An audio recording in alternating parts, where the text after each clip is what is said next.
Assalamualaikum warahmatullahi wabarakatuh.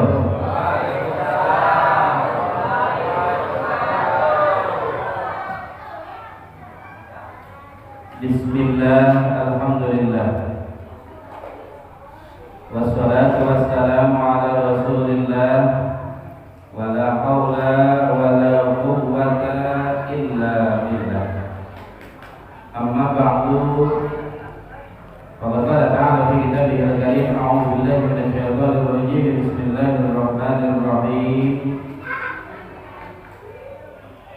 Subhanalladzi asra bi 'abdihi lailan minal masjidil haram ila al-masjidil aqsa alladzi barakna hawlahu liyuriyahu min ayatina innahu huwas sami'ul basir. Al-ayat.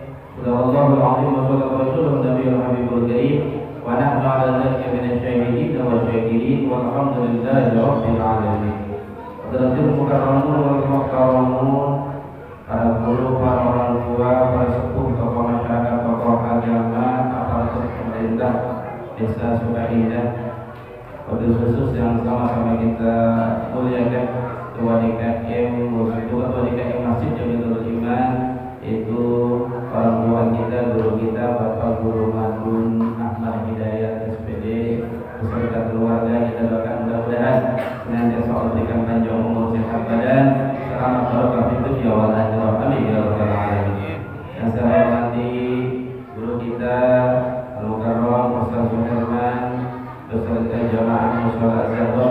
Yang saya hormati Al-Mukarram guru kita Ustaz Budi beserta jamaah mushola Al-Barakah. Hadratul Mukarram yang saya hormati kakak Ustaz Abdulin beserta jamaah dari mushola Baitur Rahman yang saya murni beserta seluruh jamaah. Juga saya hormati akhirnya Ustaz Shodikin Al-Hadi, Shodikin Abdul Hadi.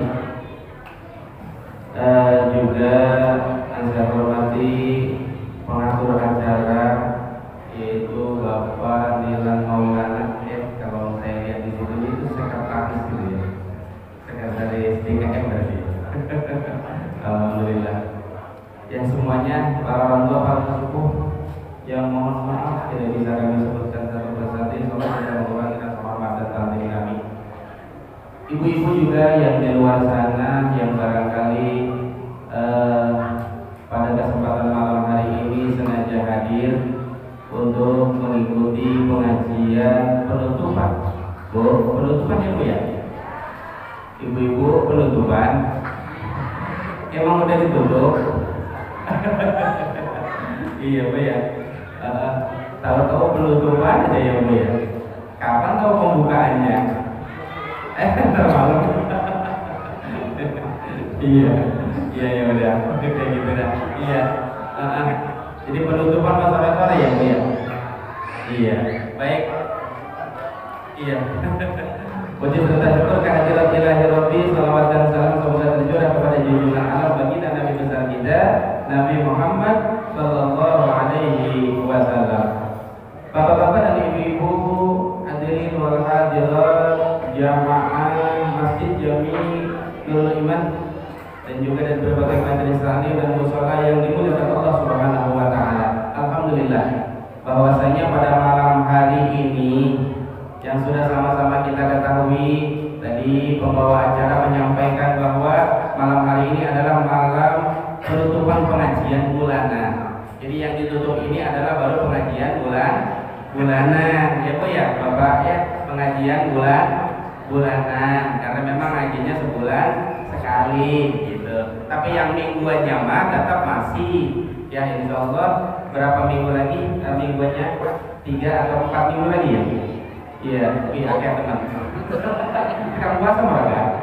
Iya, kalau ibu-ibu, kalau bapak-bapak di sini mah ngajinya kagak pengen pres sebetulnya mah ya. Pengen pres ora? Ini benar-benar baik. Pengennya mah sebetulnya mah ngaji itu pengen terus-terusan ya Bu ya, Bapak ya. Terus aja ngaji kagak pernah pres, kata Allah. Gitu ya Bu pengennya mah. Jadi malam ini adalah malam penutupan pengajian bulanan dan insya Allah kalau pengajian mingguannya mah barangkali masih ya setiap malam Jumat di Mushola Barakah dan juga di Mushola Zahra. Kang Ustaz Rudi dan juga Kang Ustaz Herman juga Kang Ustaz Rudi, insyaallah yang akan memandu, yang akan membimbing kita semuanya. Kemudian pada malam hari ini juga bahwa kita sekaligus mengadakan perayaan atau peringatan Isra wal Mi'rajnya baginda Nabi besar kita Nabi Muhammad sallallahu alaihi wasallam. Bapak Ibu yang dimuliakan Allah Subhanahu wa taala. Sebetulnya saya nanti ya kita baca kitabnya. Saya pengen tetap penutupan saya baca kitabnya gitu. Karena ini penutupan dan terakhir insyaallah kalau umur kita panjang kan kita ketemu bulan Ramadan ya Bu ya Bapak ya. Setelah bulan Ramadan bulan Syawal, dan insyaallah mudah-mudahan kita bulan Syawal ketemu lagi, dan insyaallah kita akan sambung lagi pengajian kita. Makanya tadi doa yang dibaca tadi itu ya anak-anak santri hadroh, Allahumma barik lana fi Rajab wa Sya'ban wa ballighna Ramadana. Gitu ya Pak, Ibu ya. Itu ngerti nggak itu? Bahasa kitanya apa? Allahumma, duhai Allah. Allahumma itu ibu bapak sama dengan ya Allahu, sama Robbana, sama. Kan kita kalau berdoa pakai kalimat Robbana atina ya, kan gitu. Atau pakai kalimat ya Allah ya Rabbi, kan gitu ya. Ya Allah ya Rahman ya Rahim, kan gitu ya, memanggil Allah. Atau kemudian dengan kalimat Allahumma ya Bu, Allahumma. Nah kalau kalimat Allahumma ini sebetulnya kalau diceritakan sejarah, kalau diceritakan berdasarkan ilmu susunan nahwunya panjang Pak, Bu, Bapak, Ibu yang di luar, halo, mau panjang apa mau pendek? Panjang. Iya, Ibu pengen dakwah ini. Iya. Ada sing dakwah Bu ya. Iya. Baik, Allahumma itu begini. Allahumma adalah awalnya asalnya adalah ya Allah, sama dengan tadi saya katakan ya Allah. Ya Allahu, asal daripada kalimat Allahumma adalah ya Allah. Kemudian ya itu dibuang, gitu ya. Ya dibuang, digantikan dengan mim yang bertasdid yang ada di akhir, ditaruhnya. Jadi Allahumma itu asluhu ya Allahu. Dibuang iya huruf nida, digantikan dengan mim yang bertasdid yang ada di akhir, Allahumma. Nah berarti kalimat Allahumma itu mim yang ada di akhir itu adalah pengganti dari huruf iya huruf nida yang dibuang. Makanya artinya sama saja. Allahumma, duhai Allah, ya Allahu juga duhai Allah. Begitu Ibu Bapak ya, sama kayak bapak ibu-ibu ke bapaknya, duhai bapakku, bukan ya, duhai apa, bebek. Begitu juga bapak, iya ya, bapak kalau ibu kalau manggil bapaknya apa? Iya ayah gitu. Jadi duhai ayah gitu kira-kira ya. Duhai ayah, besok beli beras gitu Ibu ya. Iya seperti itu. Iya. Oke lanjut. Jadi malam hari ini adalah malam kita penutupan pengajian sementara karena menjelang bulan suci Ramadan. Juga malam hari ini kita merayakan memperingati Isra dan Mi'raj yang baginda Nabi kita Nabi Muhammad sallallahu alaihi wasallam. Umum sudah masyhur, maklum bagi kita semuanya bahwa Isra dan Mi'raj. Isra itu adalah diberjalankannya baginda Nabi dari Masjidil Haram kota Mekah menuju Masjidil Aqsa Palestina, yang konon katanya kalau dilakukan perjalanan dengan mengendarai onta itu kurang lebih memakan waktu 2 bulan, gitu ya. Kemudian dilakukan oleh baginda Nabi atas izin dan kehendak Allah Subhanahu wa taala tidak kurang dari 1/3 malam. Karena begitu juga dari Masjidil Aqsa Mi'raj Nabi dari langit pertama sampai ke langit ke-7 sampai Sidratul Muntaha itu pun dilakukan dengan sama ya, tidak kurang dari 1/3 malam. Karena 1/3 malam itu Isra dari Masjidil Haram ke Masjidil Aqsa, Mi'raj dari Masjidil Aqsa ke langit pertama sampai ke-7 sampai ke Sidratul Muntaha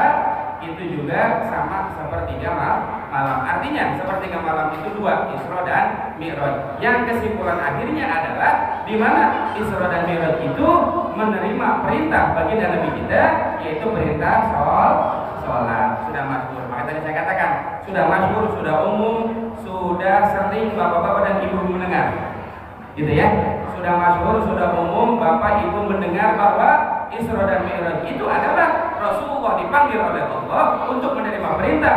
Perintah apa? Sholat 5. Yang awalnya perintah sholat itu berapa waktu? 50. Yang kemudian dikurangi sampai menjadi 5 waktu. Begitu ya. Coba kalau 50 waktu kayak apa? Ya, Bapak Ibu, tiap jam kita satu hari satu malam berapa jam? 24 jam. Berarti 1 jam juga kurang. 1 jam 1 kurang. Berarti 1 jam itu bisa 2 kali. Kalau 50 waktu, alhamdulillah ya, kita kemudian Rasulullah menerima perintah sholat yaitu menjadi 5 waktu. Pertanyaannya barangkali begini. Ketika kita sudah tahu, sudah paham bahwa Rasulullah menerima perintah sholat 5 waktu, ya kan? Dan perintah sholat itu adalah langsung dipanggil oleh Allah baginda Nabi kita. Coba perintah yang lain, apakah Rasulullah dipanggil? Tidak. Perintah sholat, perintah zakat, perintah zakat itu melalui malaikat Jibril, ya kan? Innamas shadaqatu lil fuqara'i wal masakin, kan gitu. Perintah puasa juga melalui wahyu malaikat Jibril. Ya ayyuhalladzina amanu kutiba alaikumus syiyam, kan gitu. Haji sama, kan gitu ya. Innal hajja wal umrata min sya'airillah wa hajja baita aw tamara, kan gitu. Hanya sholat saja Bapak Ibu yang Rasulullah sendiri langsung dipanggil oleh Allah Subhanahu, tidak melalui perantara malaikat Jibril. Bahkan satu kisah mengatakan bahwa ketika malaikat Jibril yang mendampingi Rasulullah melewati Sidratul Muntaha, malaikat Jibril itu ketika sudah akan berhadapan di satu makom yang akan berhadapan dengan Allah Subhanahu wa taala, malaikat Jibril itu enggak kuat. Sampai kemudian malaikat Jibril itu mengatakan, "Ya Muhammad, saya mohon maaf enggak bisa ikut terus mendampingi engkau Muhammad karena saya enggak kuat, karena ini bukan makom saya."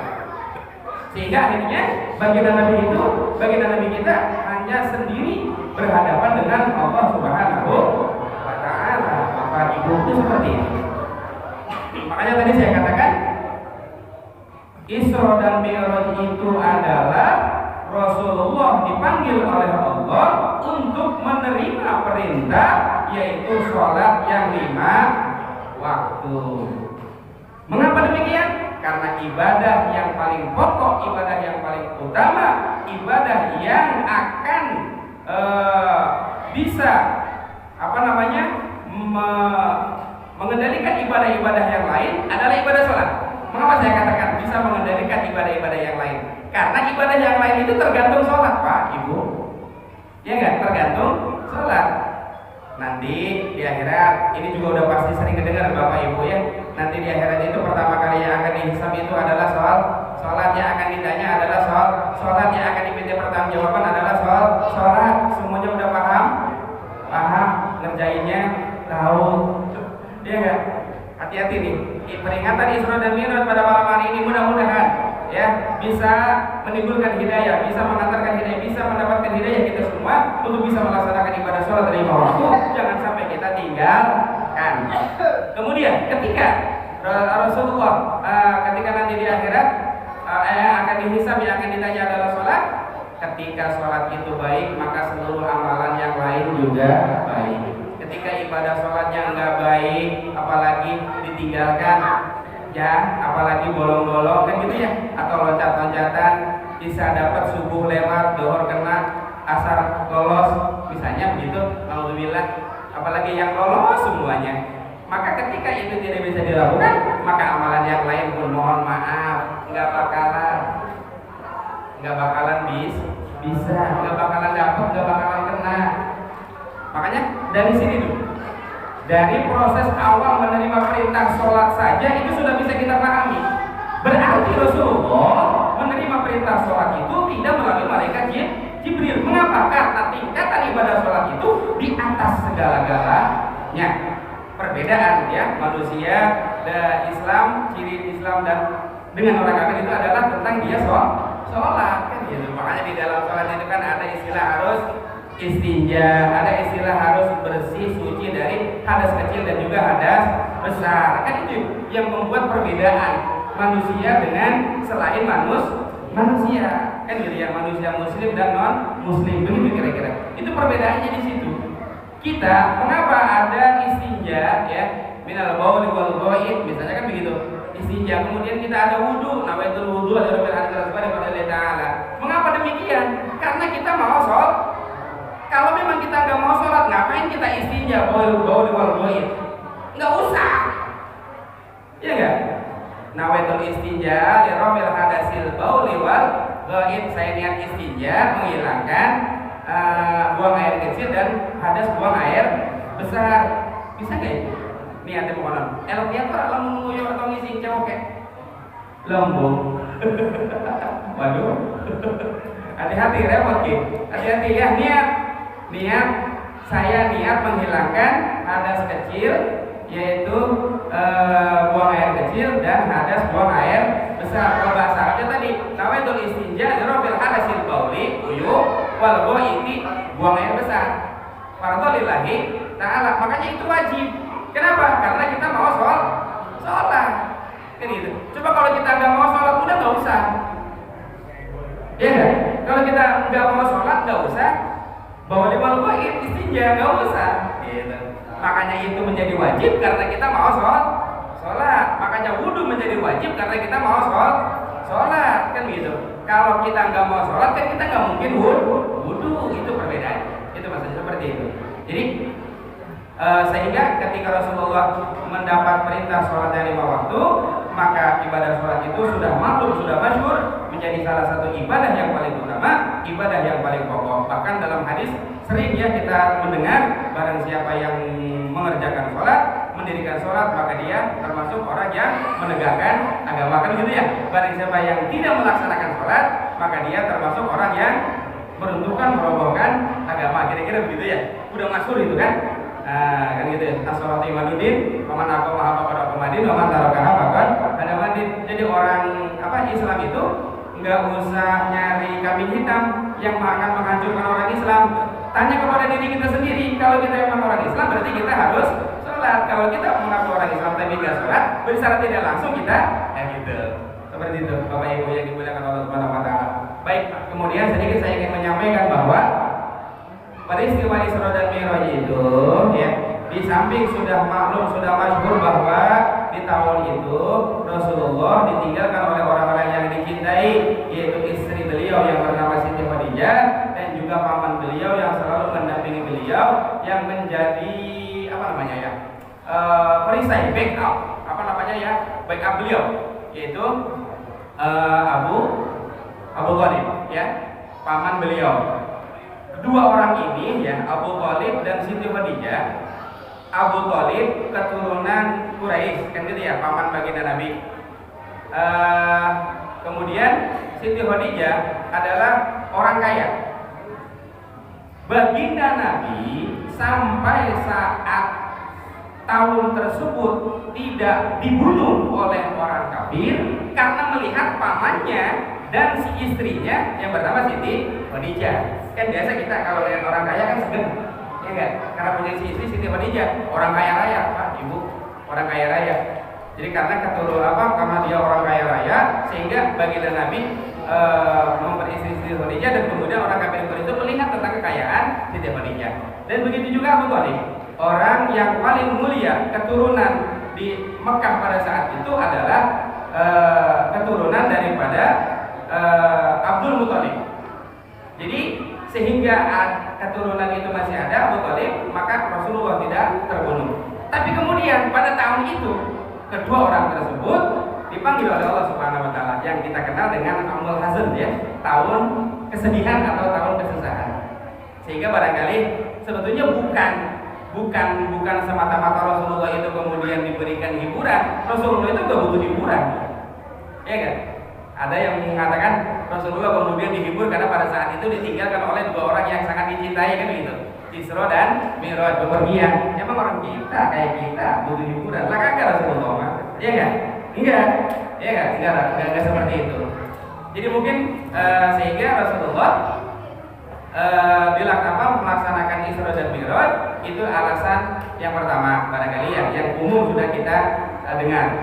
Sebetulnya ada alasan yang lebih ilmiah ya dari kejadian Isra dan Mi'raj. Di samping memang sudah pasti ya subhanallah tadi Asra bi'ati sudah jelas. Orang kafir Quraisy, ini Bapak Ibu ya. Orang kafir Quraisy mengatakan atau meyakini orang kafir itu meyakini bahwa tidak ada seorang nabi yang bukan keturunan Yahudi. Musa, Ibrahim, kan gitu ya? Ibrahim, Ismail, Ishak, Musa, kan gitu. Isa itu tidak ada yang tidak keturunan orang Yahudi. Sehingga kemudian ya baginda Nabi Muhammad SAW dia akan menjadi Nabi dan Rasul. Bagi mereka menganggap bahwa Nabi Muhammad itu bukan keturunan orang Yahudi, bukan keturunan Bani Yahudi, bukan negara, mohon maaf.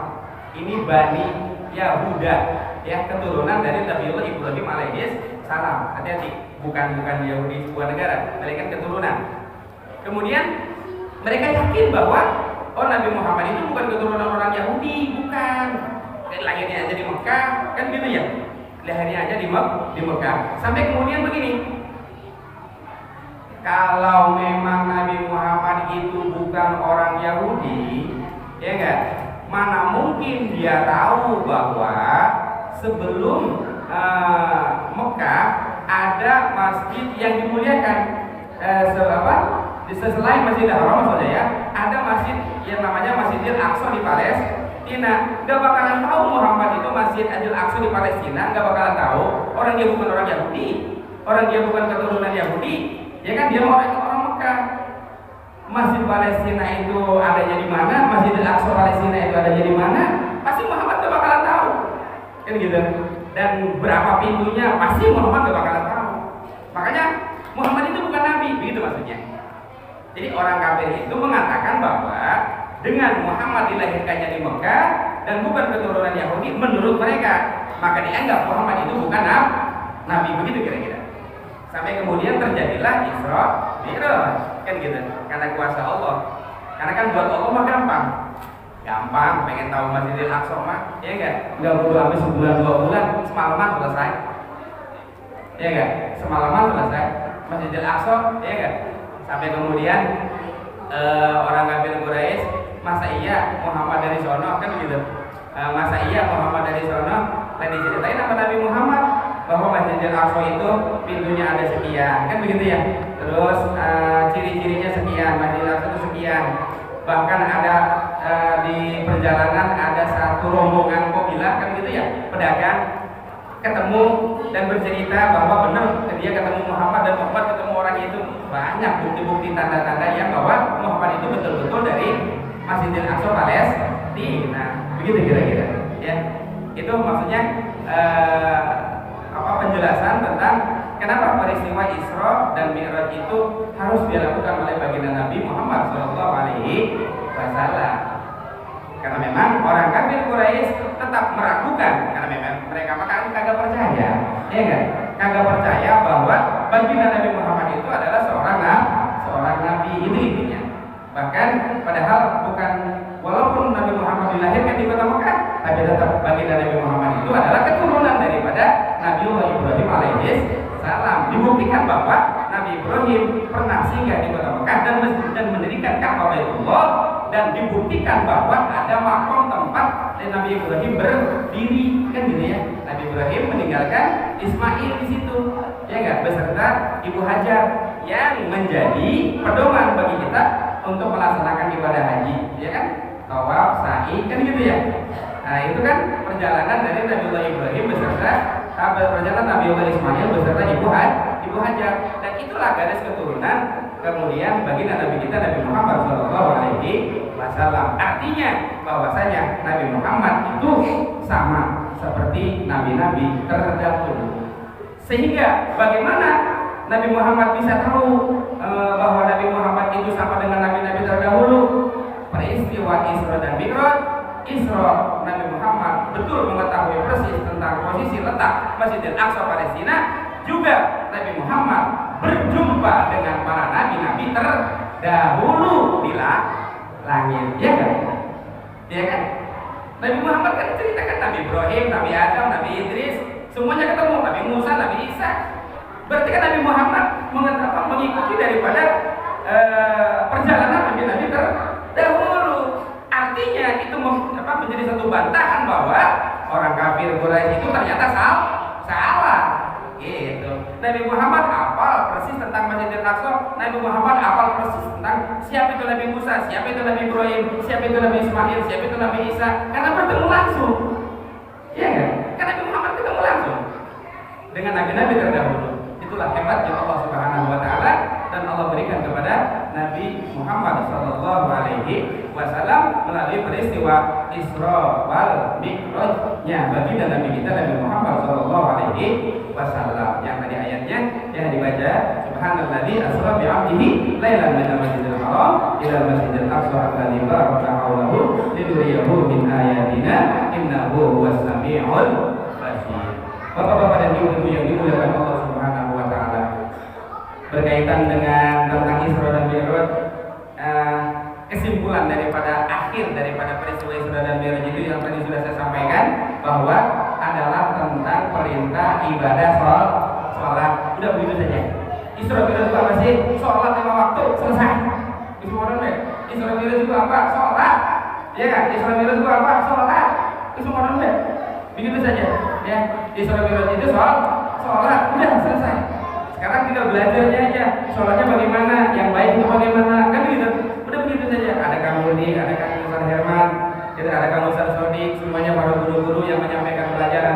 Kalau kita pengen sholat kita betul-betul baik dan sempurna atau sah, dianggap sah menurut ilmu fikih, yang sesuai dengan aturan dan peraturan, itu seperti apa tata caranya, kan begitu. Kewajiban kita mempelajari ilmu itu tergantung bagaimana ilmu itu bisa bagaimana perintah tentang ilmu tersebut wajib atau belum bagi kita untuk kita laksanakan.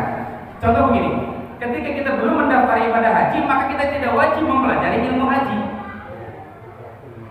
Ya kan?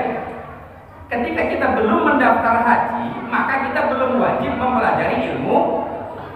Ketika kita sudah wajib melaksanakan perintah sholat, maka kita wajib mempelajari ilmu. Begitu. Ketika kita sudah wajib melaksanakan ibadah puasa, maka kita wajib belajar ilmu tentang besok. Tadi itu pembawa acara bilang, barang siapa yang berbahagia, senang dengan masuk bulan suci Ramadan, maka haram jasad yang masuk neraka. Betul itu. Ya. Bapak, ibu yang di luar kalau masuk bulan Ramadan senang apa kagak? Ibu, senang enggak? Karena sebentar lagi lebaran, bajunya baru, ya, semuanya baru, gitu, lebaran, kue banyak dan lain sebagainya, ya, lebaran.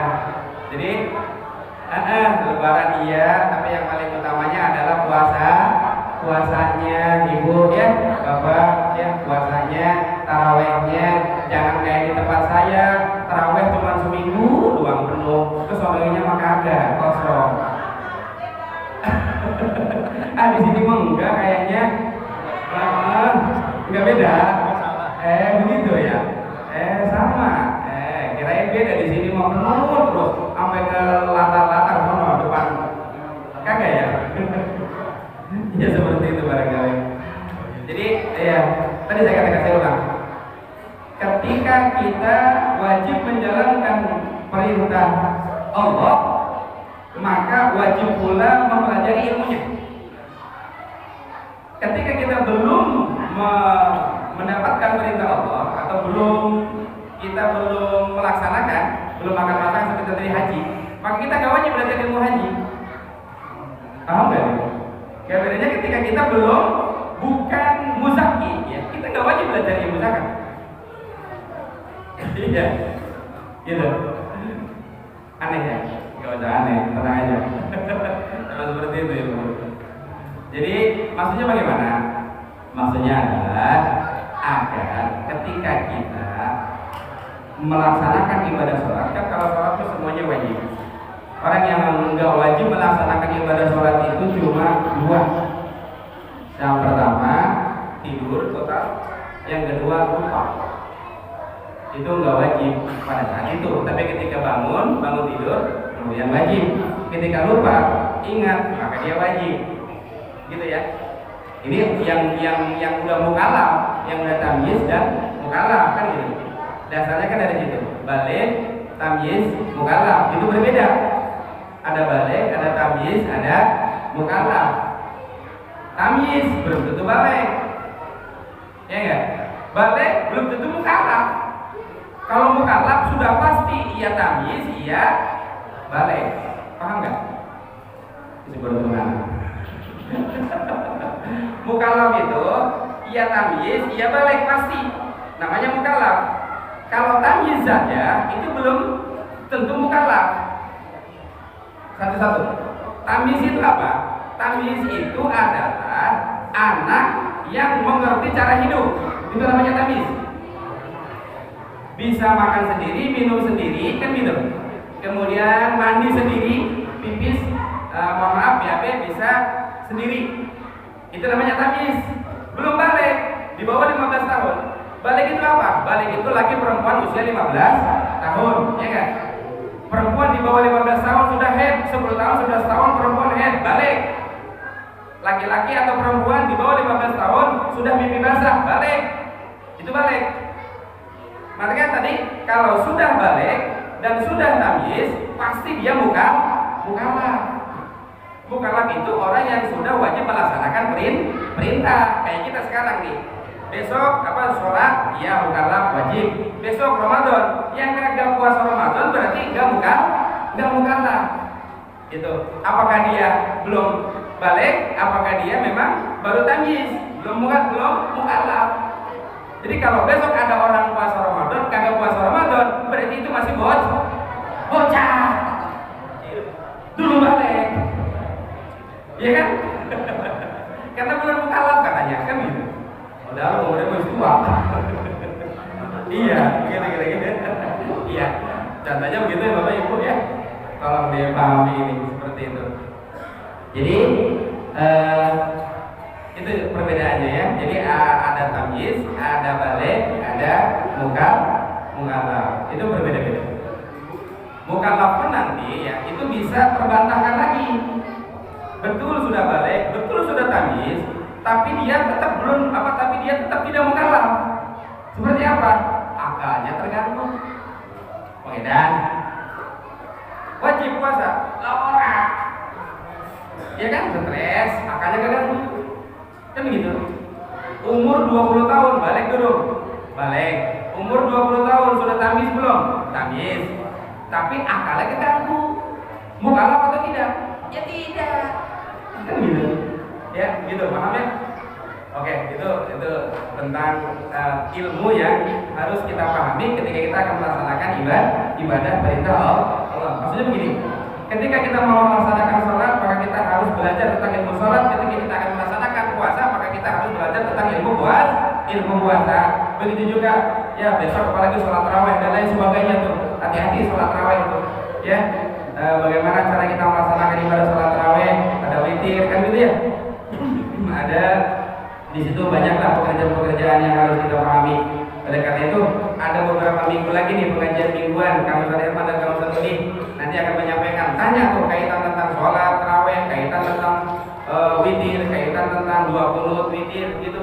Silahkan. Jadi supaya kita ketika akan melaksanakan ibadah, tadi saya katakan apapun ibadah yang kita sudah wajib melaksanakan perintah Allah kepada kita, maka wajib pula bagi kita untuk mencari atau mempelajari ilmu atau mempelajari tentang ilmu ibadah tersebut, begitu ya. Mempelajarinya mencari ilmunya itu nanti menjadi hukum wajib bagi kita.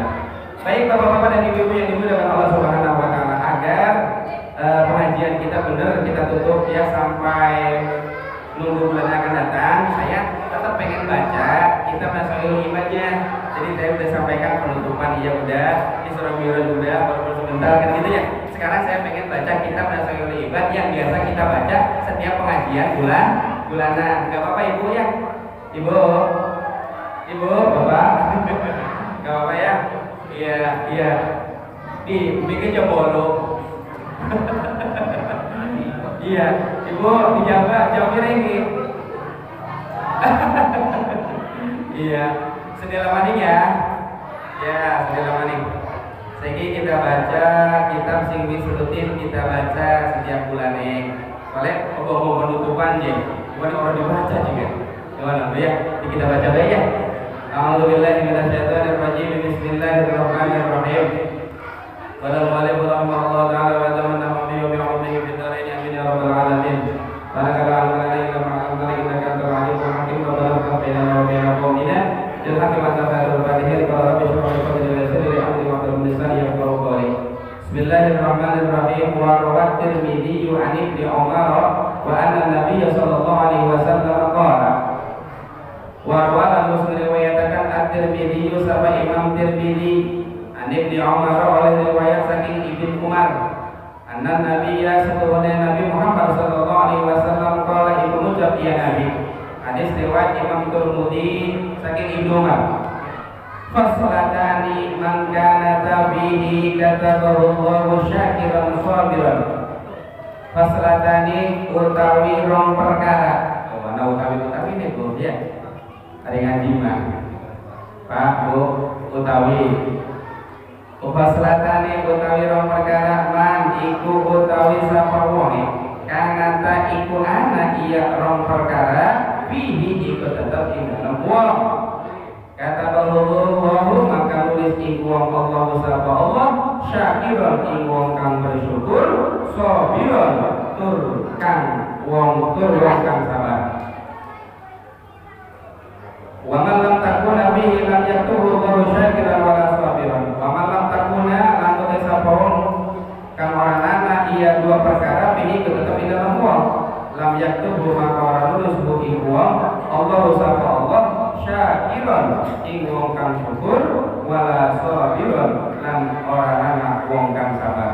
Rasulullah bersabda dalam kitab Nasihatul Ibad bahwasanya kata baginda Nabi begini, ada dua perkara di mana ketika dua perkara ini terdapat dalam seseorang maka orang tersebut akan dianggap menjadi orang yang bersyukur dan orang yang bersabar. Begitu sebaliknya ketika dua perkara ini tidak ada dalam diri seseorang maka orang tersebut tidak dianggap orang bersyukur dan orang yang bersabar. Apakah dua perkara ini? Kita lanjut.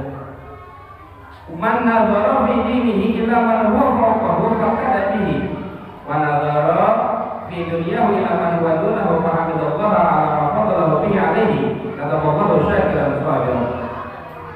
Man nazara utawi sapa wong nazara dikunakan ya wong fi dinihi ing dalam agamane wong melihat terhadap urusan agama melihat kemana ilaman huwa fawqahu mari wong kang utawi ya wong fawqahu iku tetep dalam sedurunge wong wong mulu patada maka nuturi ya wong iki kelawan wong wa nazara itu semua wa nazara lan ya wong pitunya dalam dunia wong ilaman huwa dunahu mari wong kang utawi ya wong iku sesore wong pahamidallah maka muji ya Allah maka muji ya wong ing Allah alamat Allah yang tersebaran kang lu utamakan ya Allah di wong iki kelawan wong alaihi ing atas wong kata Allah maka nulis ing wong Allah sallallahu syakiran sabiran ing wong kang syukur tur wong kang sabar. Wa man nadzara fi dini laman wa duna wa nadzara fi dini laman wa faqahu fa asifa ala ma waqahu lam yaktubu qawlu syakiran wala sabiran. Lan utai sapa wong iku ngedeleng ya wong dalam urusan agamane wong ilaman wa dunahu mari wong kang terus sore wong melihat agama ke bawah wa nadzara fi dunyahu lan ngedeleng ya wong di dalam urusan dunia ni wong ilaman wa faqahu mari wong kata yo iki terus dhuwure wong parasipa mangga susah gelisah galau pasifa alama apa yang ada sebarang dia uang kuning barat lam jatuh maka orang nulis ing wong Allah ing wong kang syukur wala sabiran lan orang anak wong kang sabar. Bapak Ibu yang dimuliakan Allah Subhanahu wa taala. Intaha hadzal hadis jami'un jami'an min khair intaha wa selesai hadzal hadis utawi kala hadis jami'un iku kang ngelakukan jami'an min khair dari segala kebaikan. Kata baginda Nabi, Bapak Ibu, ada dua perkara di mana ketika dua perkara ini terdapat dalam seseorang, maka orang tersebut menjadi orang yang bersyukur dan orang yang bersabar. Tapi ketika tidak ada, maka dia tidak termasuk orang yang bersyukur dan orang yang bersabar. Yang pertama, barang siapa yang melihat dalam urusan agama, dia melihat terhadap orang yang lebih tinggi. Saya ulang. Ketika seseorang melihat dalam urusan agama, melihatnya kepada orang yang lebih tinggi. Lamun kita wong biasa, ngedelengi ustaz. Lamun kita ustaz, ngedelengi kiai. Lamun kita kiai, ngedelengi wong alim, wong soleh. Wali tidak perlu kalau kita datang ke rumah. Perlu kita datang ke wali ya. Kita aja nggak kenal kan kalau wali mah. Dia wali nggak tahu kita, ya enggak? Layak aliful wali illa wali. Tidak ada yang bisa mengetahui bahwa dia seorang wali terkecuali dianya harus menjadi wali. Layak aliful wali illa wali, ya kan gitu. Nggak bisa kita ngomong, wih, dia mah seorang waliullah. Kita ini duduk, lihat salah, ya kan? Nggak mungkin lah, kan gitu.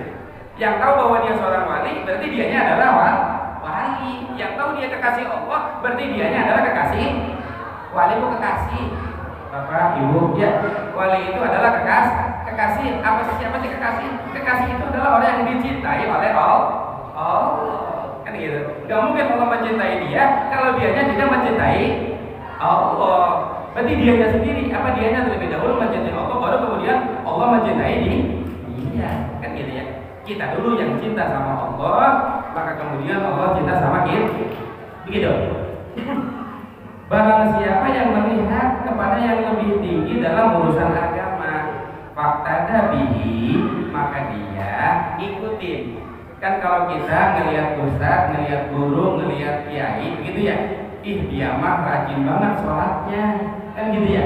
Kita mah pengen, kayak dia sholatnya rajin, itu maksudnya. Ya, walaupun bukan ustaz, bukan kiai, orang tua kita misalnya, dia mah rajin amat ya. Sebelum adzan maghrib udah pergi ke masjid, sebelum adzan maghrib udah pergi ke mushola, kan begitu. Resep ngelihatnya. Maka kemudian saya pengen kayak begitu, tuh, gitu maksudnya. Ya, agar kita bisa mengikuti apa yang dianggap baik dalam urusan agama, begitu maksudnya. Kemudian yang kedua, ketika melihat urusan dunia, man huwa dunahu fahamidullah ala ma fadalahu bihi. Ketika dalam urusan duniawi, maka harus melihat kepada yang lebih rendah. Kalau kita punya motor, ya jangan ngelihat orang yang punya mobil, ya enggak? Kalau kita punya motor, berarti kita harus ngelihat orang yang baru punya sepeda. Kalau kita baru punya sepeda, harus ngelihat orang yang jalan kaki. Kalau kita cuma bisa jalan kaki, kita harus ngelihat orang yang stroke. Kan gitu. Kalau kita stroke, berarti harus ngelihat orang yang mati. Ya, gitu ya. Iya, selesai. Kalau kita sudah mati berarti selesai. Artinya begitu. Bahwasanya ketika kita melihat dalam urusan dunia kepada yang lebih rendah, kata baginda Nabi, fahamidallaha ala ma fadalahu, maka dia akan memuji kepada Allah dan bersyukur kepada Allah. Orang seperti tadi ketika melihat urusan agama kepada yang lebih tinggi, melihat urusan dunia kepada yang lebih rendah, maka dia termasuk orang yang pandai, orang yang bersyukur dan orang yang bersabar. Itu maksudnya. Sekali lagi saya ulang. Ketika seseorang bisa melihat kalau urusan agama kepada yang lebih rajin, gitu dah. Urusan agama ngelihatnya sama orang yang lebih getol, lebih rajin. Itu maksudnya lebih tinggi itu gitu. Getol, rajin. Di mana ada pengajian dia datang, di mana ada waktu sholat jangankan jauh, ya enggak dekat, apalagi gitu ya. Sebelum Allahu Akbar dia udah ada di masjid, gitu maksudnya. Melihat urusan agama, dia akhirnya kepengen kan gitu ya. Melihat kepada orang yang getol, rajin dalam urusan agama. melihat urusan dunia kepada yang lebih rendah tadi yang kita ceritakan, maka orang tersebut, gitu ya kata baginda Nabi, insya Allah dia termasuk orang yang tergolongkan ke dalam orang yang pandai bersyukur dan pandai bersabar. Gitu maksudnya. Ya kata baginda Nabi seperti itu. Maka sebaliknya kata baginda Nabi, barang siapa yang sebaliknya tadi, kalau urusan agama ngelihatnya ke bawah, biarin tetangga kita ke orang kagak pernah sholat berjamaah, udah kita kagak, ya kan gitu ya. Yang ngelihat urusan agama kepada yang kagak rajin gitu, kagak kita, udah biarin kita mah kagak sholat dia sama kagak sholat, gitu misalnya. Ya, jangan seperti itu maksudnya. Dia mah kagak rajin, nggak pernah sholat berjamaah, udah kita ikut jadi kagak sholat. Jangan seperti itu. Maka ketika urusan agama melihat kepada yang lebih rendah dan urusan dunia terbalik melihat kepada yang lebih tinggi. Kita punya motor, tidak ada yang punya mobil kan gitu, misalnya seperti itu. Maka kata baginda Nabi, fa'asifa alama fatahu. Nah ini yang kata baginda Nabi, fa'asifa yang perlu kita garis bawahi, maka orang tersebut akan selalu diberikan hati yang susah, gelisah, kan gitu ya, galau, banyak ngeluh, kan gitu. Coba bayangin, ketika kita selalu melihat urusan dunia kepada yang lebih tinggi, kan gitu ya, pasti hati kita itu kan selalu gelisah. Kan gitu, gitu coba. Begitu juga kalian melihat urusan agama kepada yang lebih rendah, coba deh. Dia juga nggak pernah sholat berjamaah, dia juga nggak pernah ngaji, udah kita kagak ngaji. Iya enggak? Itu sama, akan susah, gelisah, itu akan menjadi kegelapan kan gitu ya. Kegelapan dalam hati kita, hati manusia. Makanya hati-hati ya Pak ya. Kesimpulan daripada hadis ini adalah kita diperintahkan oleh baginda Nabi untuk selalu melihat kepada yang lebih tinggi dalam urusan agama, jangan melihat yang lebih tinggi dalam urusan dunia. Kita harus melihat kepada yang lebih rendah dalam urusan dunia, jangan kita melihat kepada yang lebih rendah dalam urusan agama. Yang intinya adalah semoga kita tergolong orang yang pandai bersyukur dan pandai bersabar. Kalau syukur akan Allah tambah, kalau sabar innallaha ma'as sabirin. Kalau syukur wa ta'adzana rabbukum la in syakartum la azidannakum. Makanya ulama berkata antara syukur dan sabar itu lebih utama sabar. Karena syukur mah nanti ditambah sama Allah, tapi kalau sabar itu sama Allah. Innallaha ma'as sabirin, kan gitu ya. Sesungguhnya Allah itu beserta orang yang sabar. Sabar menurut baginda Nabi itu ada 3 perkara, ada 3 tingkatan. Hati-hati, jangan sampai kita memahami tentang sabar ya, jangan sampai salah. Sabar itu ada 3 tingkatan. As-sabru salah satu ayat mahmumi itibari wa ta'ala salah satu. Yang pertama, sabrun alal musibah. Sabar atas musibah. Yang pertama, hatta la yasfutuha. Dikasih musibah, kita sabar. Sabarnya sampai kapan? Sampai kita kagak kedumel. Yasfutu itu. Yang pertama, jangan-jangan kita kagak masuk satu-satu macan. Iya, coba deh pikir. Yang pertama kata baginda Nabi, fasabrun alal musibati hatta la yasfutuha. Sabar atas musibah, ujian, cobaan, sampai kita nggak pernah mengeluh, sampai kita nggak pernah semacamnya lah gitu, gedumel dan lain sebagainya. Iya, hatta la yasfutuha. Ini ternyata sabar yang pertama ini sabar tingkatan yang paling rendah. Sabar tingkatan yang paling rendah. Kedua, wa sabrun ala ta'ati hatta yu'addiha. Yang kedua sabar ala ta'at, ketika melaksanakan ibadah taat kepada Allah.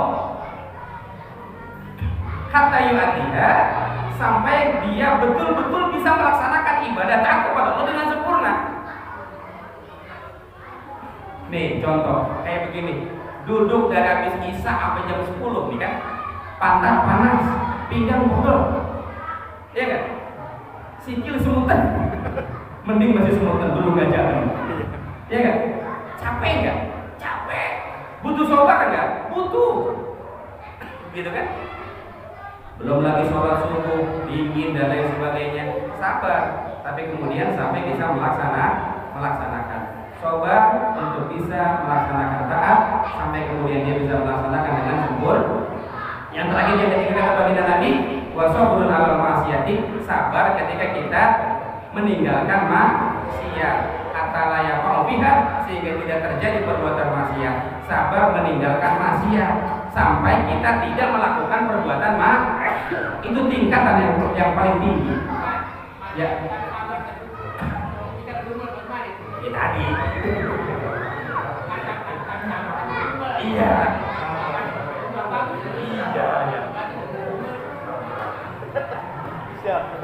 Itu yang pertama ya, Bapak benar. Tadi sabrun ala musibati hatta la yasbutuha, sabar atas ujian dan musibah. Sabar itu sampai dikatakan sabar sampai la yasbutuha, sampai kita kagak ngedumel, apa namanya? Sampai kita orang ngegerutu. Ari ngegerutu ini Gusti Allah, orang apa? Ngegerutu ngedumelnya sama Allah. Ya Allah, bagaimana ini saya? Bukan maksudnya. Ya, ngedumel di sesama itu sih moroli. Atau barangkali ada tarif yang lain. Sabar itu adalah tarkus syakwa min alamil bawa li ghairillahi ta'ala. Sabar itu adalah tarkus syakwa, meninggalkan kita bercerita. Syakwa itu asal mana waduh dalam bahasa pesantren. Meninggalkan kita bercerita min alamil bahwa dari pahit getirnya kehidupan musibah li ghairillahi ta'ala, kepada selain Allah. Itu sabar. Dia mau sing ngandikan ini kan dulu ulama sembarangan, ulama tingkat peranahan. Ya, sabar menurut Imam Ali karamallahu wajhah tarkus syakwa min alamil bahwa li ghairillahi ta'ala, meninggalkan kita berkeluh kesah kepada atas apa yang kita terima, atas apa yang menimpa terhadap kita kepada selain Allah. Coba ya, gitu kan? Jadi hanya kepada Allah, begitu maksudnya. Ya, kalau kita berkeluh kesah kepada Allah itu yang diperintahkan. Gitu.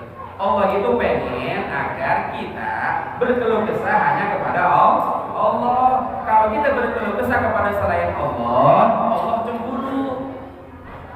Paham nggak? Allah cemburu Bapak. Allah emang nggak punya sifat cemburu. Allah itu cemburunya besar. Sampai-sampai Allah mengatakan, karena Allah itu cemburunya besar. Hati-hati. Bukan cemburu seperti kita maksudnya, ya kan? Hati-hati. Coba-coba aja kalau Allah diduain. Ya kan? Wa'budullaha wa la tusyriku bihi syai'a. Ya kan? Beribadahlah kamu kepada Allah, wala tusyriku, dan jangan pernah menduakan. Tusyrik itu menduakan, menyekutukan itu menduakan, apalagi meninggalkan, apalagi mengempatkan. Menduakan aja marah. Ya, wala tusyriku bihi syai'an. Jangan pernah menyekutukan, menduakan, kan berarti Allah itu dengan sesuatu apapun. Karena selain Allah itu semuanya bersifat makhluk, dan yang namanya makhluk akan membutuhkan khaliq. Semua selain Allah itu membutuhkan Allah. Sekali lagi saya katakan, semua selain Allah membutuhkan Allah. Gitu kan? Semua yang selain Allah itu membutuhkan Allah. Langit, bumi, matahari, bulan, bintang dan lain sebagainya itu makhluk semuanya. Ya kan? Mau dia alim, mau dia pintar dan lain sebagainya, semuanya makhluk. Sama dia juga mintanya sama Allah. Ini ketika rakaat sekaligus satu kali salam. Itu dua-duanya benar. Dua-duanya benar. Memang secara hukum fikih kalimat witir itu ganjil. Makanya ada ulama yang mengatakan kalau sholat witir 2 rakaat kemudian 1 rakaat itu sholat yang teraneh. Yang namanya witir itu kan ganjil. 2 rakaat itu kita salam, ganjil apa genap? Genap 2. Berarti bukan witir itu. Terus katanya, ya udah ya Allah, ini saya cicil dulu witirnya. Ini baru 2 ya Allah, kan saya 1 lagi. Kan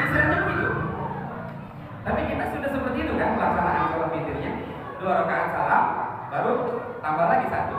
Kita seperti itu kan? Artinya memang sama. Sebetulnya witir itu adalah tadi 3 rakaat salam atau 1 rakaat salam itu witrun. Witir itu kan ganjil. Sekali lagi saya katakan, kalau 2 rakaat salam niatnya usolli sunnatal witri min al-sulata minal witri rakaat ini. Dari situ aja sudah bertentangan sebetulnya. Usolli sunnatal minal witri rakaat ini tapi nya witri tapi nya rakaat ini. Bagaimana disebut witri kalau rakaat ini itu kan genap. Witri itu ganjil. Tapi ulama sepakat kita melaksanakan sholat witri itu 3, kan gitu ya. Ini 2 dulu, gitu. Iya nggak? Secara tidak langsung kan begitu.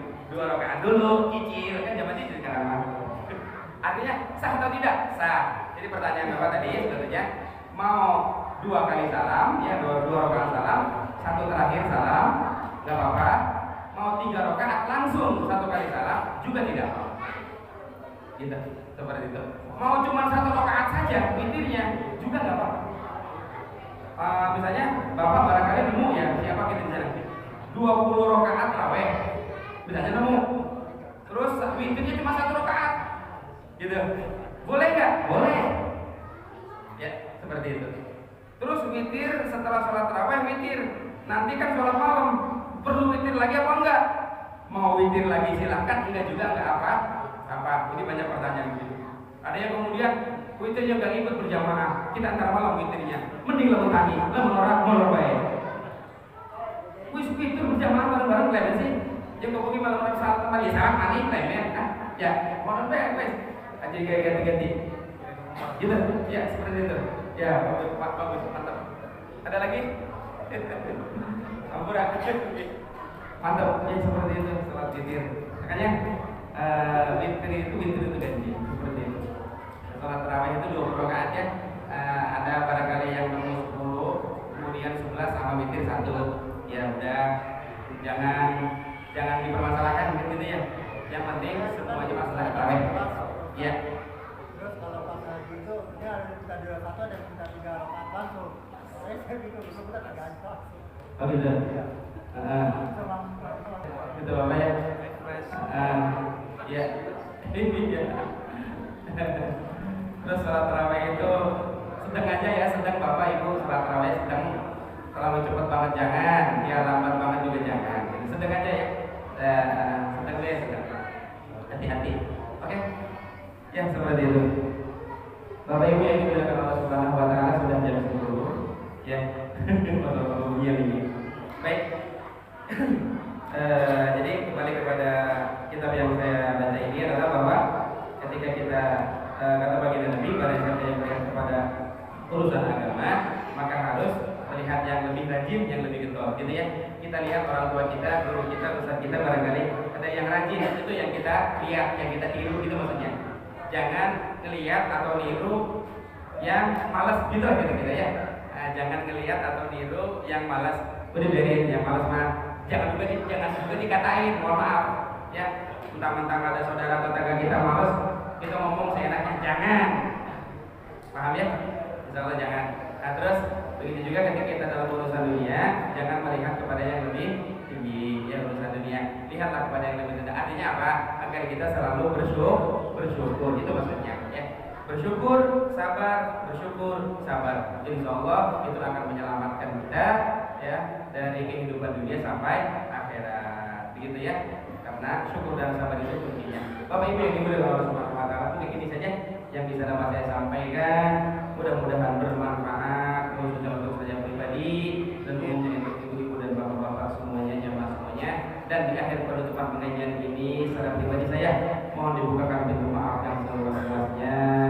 Barangkali dari sekian pertemuan terdapat kesalahan atau kehilapan dari ucapan dan atau perilaku saya, atas nama pribadi saya mohon dibukakan pintu maaf yang seluas-luasnya.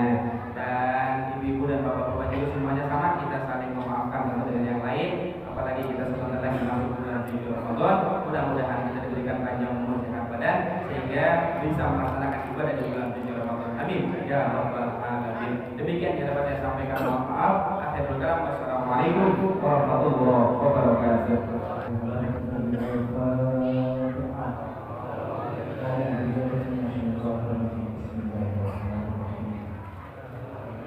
لله رب العالمين الرحمن الرحيم مالك يوم الدين إياك نعبد وإياك نستعين صراط المستقيم صراط الذين أنعمت عليهم غير المغضوب عليهم ولا الضالين